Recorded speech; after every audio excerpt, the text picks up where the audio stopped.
tous les amis, je suis ravie de vous retrouver aujourd'hui dans cette nouvelle vidéo. Comme vous avez pu le constater, eh bien j'ai eu la chance d'avoir un petit orage qui m'est passé dessus. Et donc j'ai pu tester un petit peu la mise en place de ma nouvelle bâche au-dessus, si vous avez suivi ma précédente vidéo. Et donc bon... nos problèmes, tout s'est bien passé. J'ai aussi eu de la grêle, franchement, j'ai eu de la taille des grêlons. J'en ai eu, ça faisait vraiment des balles de ping-pong. J'en ai eu des plus petits aussi, mais voilà, c'était assez impressionnant car la bâche PVC est quand même un peu plus fine et comme elle est bien tendue au niveau du dôme, et ben, quand vous avez un grêlon qui tombe dessus, bah, ça fait un putain de bruit de malade et ça le jette en fait de l'autre côté, il rebondit et tout, c'est impressionnant. Parce que bon, quand même, on a beau dire ce qu'on veut, le truc en plexiglas était quand même assez épais, une bâche à comparer, c'est quand même beaucoup plus fin que ça. Donc quand le grêlon tombait là-dessus, bah, ça absorbait un peu le bruit et le choc, quoi. On voit que c'est pas du tout fait pareil et c'était pas tendu en plus pareil, quoi. Et donc voilà, c'était hyper impressionnant d'entendre ces gros grêlons tomber dessus. Mais voilà, tout s'est bien passé. Je n'ai pas eu d'infiltration, mais par contre, il n'y a pas plus suffisamment longtemps en fait pour que ça soit significatif. Donc bon, là, tout est ok, mais je pense sincèrement que mon problème d'infiltration vient de la bâche qu'il faut que je réimperméabilise. On va y arriver. Et donc, bon... ça va pas me poser trop de problèmes dans l'absolu, puisque si vous voulez, chez moi, c'est très rare qu'il pleuve sur des jours et des jours, quoi. J'ai des grosses pluies, des fois, qui vont durer quelques heures, et c'est là où je peux avoir des problèmes d'infiltration, mais franchement, c'est très rare chez moi.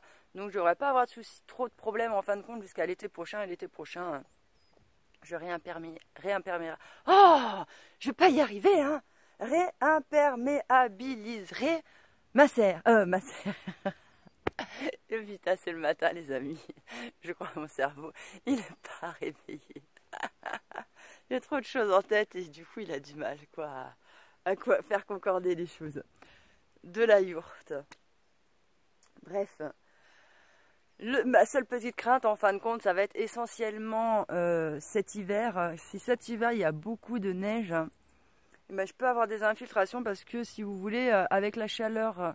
qu'il y a dans la yourte avec du poêle à bois, bah, ça fait fondre la partie de la toiture qui est en dessous et au-dessus, comme il fait très froid généralement quand j'ai de la neige gèle, et bien voilà, ça fait que ça a du mal, l'eau quand elle fond en dessous de toute cette couche de neige en fait, mais elle a du mal à s'évacuer, elle stagne et je peux avoir des soucis à ce moment-là, mais bon, voilà, je pense que ça devrait pas être dramatique non plus cet hiver, je pense que ça va être gérable, donc voilà, on verra tout ça l'année prochaine, je vous tiendrai au courant. Là, il y a petit chou d'amour qui fait dodo. Il n'est pas content ce matin. Parce que on doit aller chez le vétérinaire. Et du coup, bah, il n'a pas eu le droit de sortir. Tous les autres sont dehors, sauf petit chou d'amour. Oh, petit cœur. Hein, mon amour? Bah oui. On va aller voir son œil. Ça devient tout blanc, là, un œil, donc j'espère que c'est parce que c'est en train de cicatriser et pas parce qu'il est en train de perdre son œil. On va voir aujourd'hui, ce sera le verdict.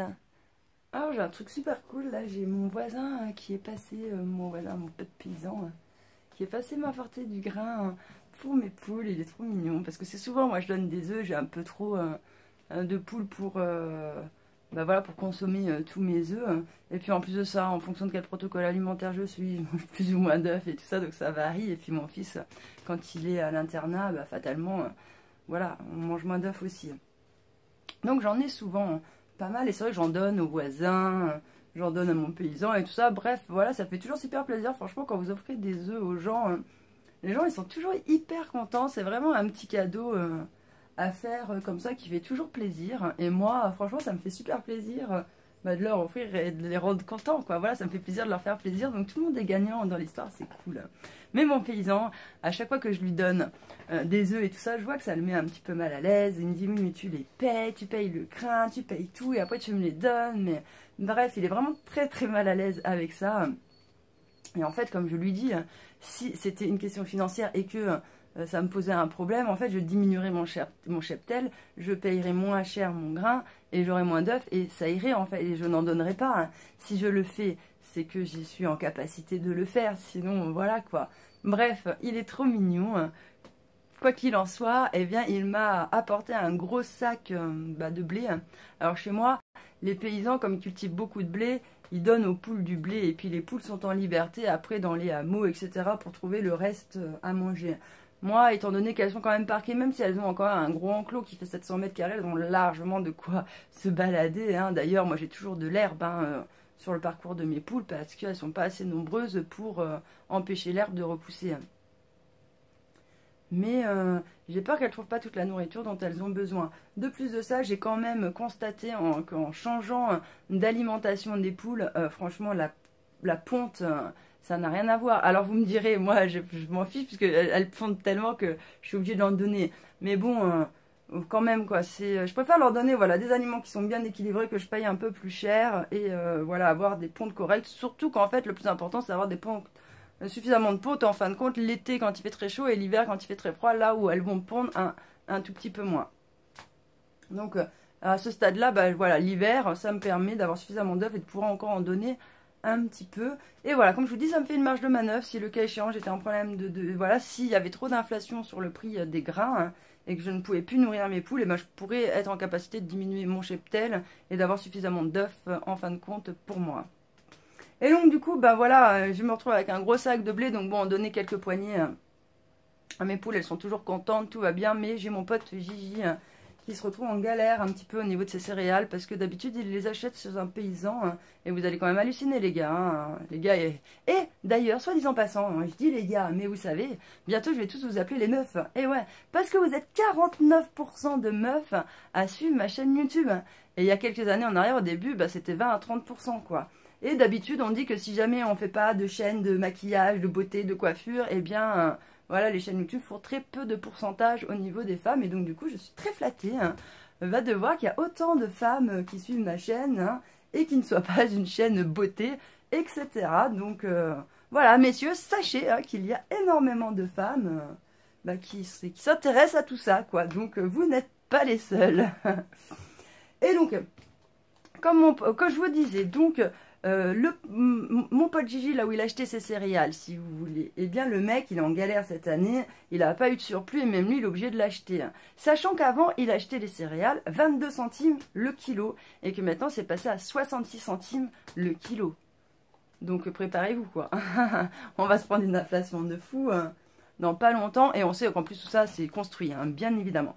Donc tout ça pour vous dire que comme mon pote Gigi se retrouve en galère de blé, et moi je vais lui descendre ce sac là, moi j'en ai pas besoin, j'ai du grain, ce qu'il faut quoi, franchement je suis pas voilà, je suis pas dans la dèche ni quoi que ce soit, et lui je sais que ça lui fera grand plaisir d'en avoir. Alors bon, bien évidemment c'est un sac de quelques kilos, il faudrait qu'il doit y avoir 20 kilos, bon il va pas faire la folie avec ça, surtout qu'il a grave de la volaille quoi, mais bon déjà ça va le dépanner quelques jours et ce sera toujours ça de prix Un petit mimi d'amour.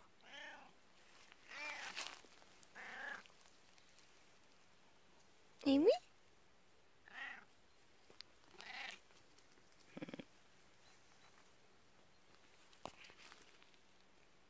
J'ai de nouveau eu des petits soucis avec ma machine à laver. Alors, quand même, moi ce que je prends comme machine à laver, c'est les Electrolux. Alors ce n'est pas la seule qui fait ça, mais les Electrolux, elles ont une bonne taux de réparabilité et c'est plutôt assez simple de les réparer. Donc c'est sûr que c'est des machines qui sont un petit peu plus chères que celles qu'on trouve en moins cher, en bas de gamme. Mais franchement, c'est des machines qui vont vous durer super longtemps. Vous pouvez changer pas mal de trucs dessus et donc je trouve ça hyper intéressant de mettre un peu plus cher au départ et que ce soit quelque chose qu'on n'ait pas à jeter et changer. Et puis il y en a des machines, franchement, quand vous prenez vraiment du bas de gamme, pour changer une pompe et tout, c'est toute une épopée là-dessus. Alors que là, c'est super simple. Donc sur celle-là, j'ai déjà changé la pompe. Il n'y a pas longtemps, vous savez, j'ai changé le mécanisme de la porte. Et là, je ne sais pas ce qu'elle a eu. J'ai fait grave des lessives parce que je vous en avais parlé. Mon fils avait été malade. Et à la dernière lessive, la machine, elle ne voulait plus rien savoir. Elle ne voulait plus essorer ni rien. Oh les gars, j'ai passé 2 heures quoi.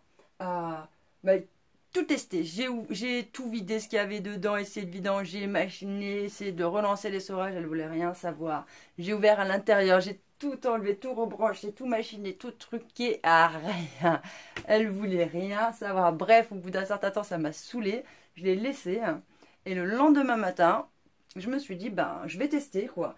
J'allume la machine à laver, je la mets en essorage et je vois si l'essorage il marche. Et vous le croirez ou non, l'essorage a marché. Donc, ben, depuis, j'ai relancé plusieurs machines hein, et ça remarche. Donc, je soupçonne qu'elle était un peu feignante hein, et que ce jour-là, elle était déjà à 4 ou 5 machines et que là, elle m'a dit, copine, tu abuses, quoi. Ça fait trop d'un coup et elle a décidé de faire grève. Je ne vois que cette possibilité-là. Vous me direz, vous, dans les commentaires, si vous pensez à autre chose que ça. Bon, l'essentiel, c'est qu'elle refonctionne, parce que franchement, ça m'aurait foutu les boules quand même d'avoir changé la pompe, d'avoir changé un truc et que ce soit vraiment quelque chose que je ne puisse pas changer sur la machine à laver. Bon, vous me direz, je peux racheter la même marque et... voilà. Et je pense que mes pompes et tout ça auraient été dessus, donc bon... Voilà, ça ne va pas être trop problématique. Mais bon, voilà, l'essentiel, c'est que tout refonctionne et que je m'en sois sortie. Bon, bah là, je viens de rentrer du veto. Hein. J'ai eu le verdict un petit peu pour le petit chou.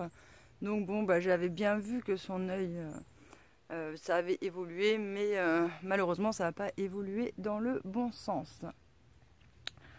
Donc bon, bah voilà, là, pour l'instant, on continue des traitements. Là, on est passé sous un truc à la cortisone. Et pendant 15 jours, elle me dit qu'il n'y a que 20% à 30% des chats chez qui ça fonctionne. Et si ça ne fonctionne pas, il faudra passer à un autre traitement. Donc bon, je trouve ça un peu chiant parce que bon, le traitement lui-même, ça coûte pas bien cher. Hein, c'est 16 balles, 12 balles, des trucs comme ça. Mais bon, à chaque fois, il faut payer la consultation du veto qui est à 40 balles, quoi. Et ça, franchement, ça fait chier. Parce que moi, je m'en fiche quel loscule, je vois bien ce qu'il a, mon chat. Hein. Moi, je veux juste que tu me donnes voilà, le médoc, quoi. Et donc, je préférerais payer juste 15 balles ou 20 balles ou même 50 balles de médoc que de payer une consultation à 2 balles où moi, je sais déjà à peu près ce qu'il a, quoi. Donc bon, voilà, bref, c'est pas grave. Hein. De toute façon, tous les mois, je mets un petit peu d'argent de côté bah, pour s'il arrive quelque chose à mes animaux, que je puisse les soigner. Alors, bien évidemment... voilà, si ça reste de l'ordre d'un truc qui va faire 200-300 euros sur le long, là, petit chou, la dernière fois, j'en ai pour 60 euros, là, je suis au nouveau 60 euros, donc ça fait 120 euros. Je pense qu'il y aura encore une visite ou peut-être encore un traitement. Donc bon, allez, pour moins de 200 euros, je pourrais le soigner. Donc ça reste des choses qui restent acceptables. C'est sûr que si jamais ça avait été une opération à 1300 euros, bon, je n'aurais pas, voilà, j'aurais pas pu investir dans une opération telle que celle-là. Mais bon, voilà. Quoi qu'il en soit, j'espère que là, avec ce traitement-là, ça se réglera, que je ne serai pas encore obligée de repayer une consultation pour avoir un autre médoc. On verra bien, c'est une affaire à suivre. Voilà les amis, nous arrivons à la fin de cette vidéo qui aura fait un petit complément à la vidéo de lundi. Je vous retrouve donc lundi prochain à 18 h pour une prochaine vidéo. En attendant les amis, je vous remercie de m'avoir écouté et je vous dis à bientôt dans une prochaine vidéo. Ciao.